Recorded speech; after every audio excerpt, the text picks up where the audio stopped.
Alright, yeah, bear with me. Alright, the first thing I want to say is that I really want to thank Delhi and as a whole, because I always say Delhi is a town with like 5 taco trucks and 1 stoplight, pretty much. That's how I describe Delhi. And there's not much to do here, but I found softball through Delhi. I don't know if I'd find softball anywhere else through anywhere else. Oh, God. Right? And Verge. Okay. Alright, so I'm going to start this. So just, yeah, bear with me. Okay, I believe that success comes to those who have the aptitude to see way down the road and to set a goal and to never take their eyes off of it. And I think that's why I'm standing in front of all you today. I've been playing softball for 11 years now, and I surprisingly remember my very first softball practice. I was a part of the Delhi Cubs, and I walked up onto the all-grass softball field with a little backstop over there by the Ladine gym and the basketball courts. I don't know if you guys know what I'm talking about, the little grass field over there. And I had on my cleats that weren't even for softball. They were soccer cleats. And I just convinced my parents to get them for me because I thought they looked super cool on me. And I had my little glove that we got at the flea market for like $5. But the funny thing is, yeah, I remember the soccer cleats on my feet and the ugly glove that was too worn in. But the thing I think I remember the most is walking onto the grass field right next to my dad. I remember being so scared, yet so excited. And I think it's because I was about to start a new journey. And I've always been that way. I've always looked at the road ahead of me and imagined myself doing exactly what I wanted. And yeah, it got me so excited. So from Cubs, I went to the Delhi Reds, and then to the Delhi Burkheads, and then to the Harmony Jaguars and the Shendal Tigers. And I found my way into so many different experiences with so many different people. And as a 6th grader on the field, I have played on every day for the past 4 years, the varsity softball field. I was actually hit with a line drive. Some of you who have known me for years probably know about it, and I know there are some people sitting in here who were actually there to witness it. Brianna, for people seen it. It was ugly. That was probably the scariest moment of my life. You can ask my mom about that one. I remember throwing a pitch and then zoning in and out of the consciousness to my mom screaming, and then the nurses surrounding me and lights in the emergency room passing by, and I just remember crying, not because of the pain I was in, but because of the people's faces around me.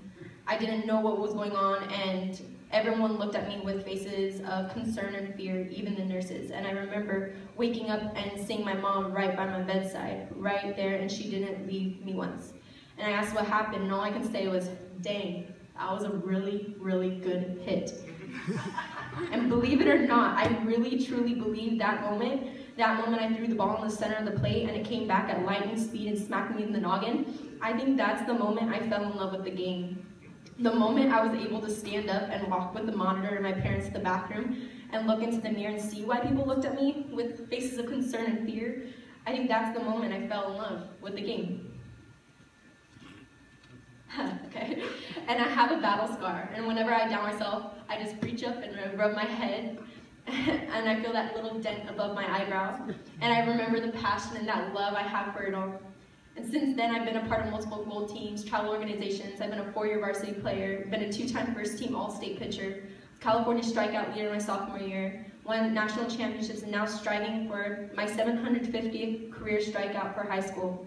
And I can tell you it's easy to have faith in yourself when you're a winner and when you're #1, but what you've got to have is faith in yourself when you're not always winning, because you're not always going to be on top. I can tell you that for sure. I was not always there, but that's when that love and that passion and the ability to see the road ahead comes in. I want to take a moment and let you all know how much I appreciate the 2 people who are always there for me. First off, my mom, who was over-emotional and cries too much for her own good.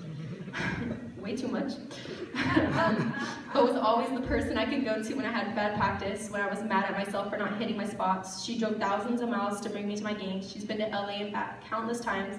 She sat there with me when I called coaches, because if I blinked out or I lost my train of thought, I could look right at her and she'd help me get back into the groove. She kept thousands of emails that we sent on her computer to coaches. She learned every aspect of the game so she could talk about it with me. Thank you, Mom. No one will ever know how much I love and appreciate you for all you've done.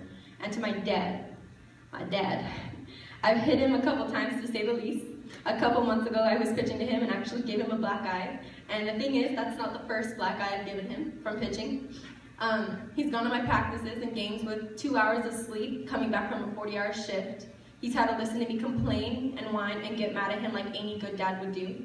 But most importantly, he was the man who walked onto the all-grass field with me when I was 7 years old, with my soccer cleats and worn glove. And now he's the man who's watching me sign my national letter of intent to a Division I IV university. What can I say? You never gave up on me, and I hate you, but I love you so much. But thank you to everyone who's here, to Cabral for putting this on, and to everyone who supported me, and I can never show you guys how much I appreciate. I would never do it without anyone here. And now let's sign this and go get some Taco Bell.